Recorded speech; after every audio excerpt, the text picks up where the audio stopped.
The 2016 Labour Party conference is well underway at the ACC Liverpool, with delegates and visitors attending from all walks of life from throughout the UK and beyond.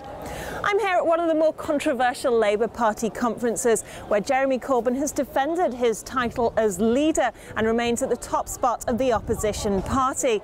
Well, the media have certainly been spoilt for choice when it comes to headlines, with minimum wage and unconditional basic income certainly causing waves. Minimum wage is the kind of subject that wins the hearts of the average voter, especially in times of economic uncertainty and struggle. So the latest promise from Shadow Chancellor John McDonnell of a minimum wage of over £10 an hour has been well received in the Labour conference host city of Liverpool.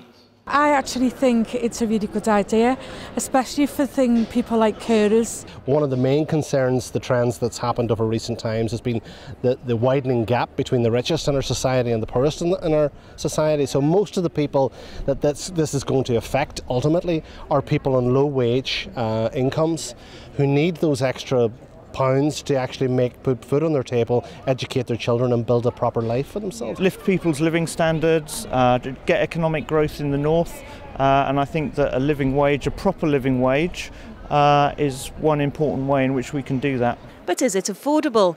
Natalie Bennett, the former leader of the Green Party and an avid campaigner for minimum wage, spoke to me earlier to discuss. I think when you're talking about small entrepreneurs and small businesses, we've got to be optimistic, realistic, and say to them, we need you to ensure that you pay your workers decently, and then your customers will have the money to actually buy your products. But according to a Federation of Small Business survey, more than half of small businesses say they have reduced profitability or simply absorbed the cost of the new national living wage that was introduced in 2015. So would the proposed increase be affordable? There is a societal problem with low pay. We would like to see the number set to be rather than a random figure as part of a formula, following the Low Pay Commission's recommendations, which in recent history hasn't happened. Whether that's the right amount or not, I think it's difficult to say. Like I say, if there's policies that can allow businesses to afford that, increasing the employment allowance again, for example, then that would be one way of allowing them to do that.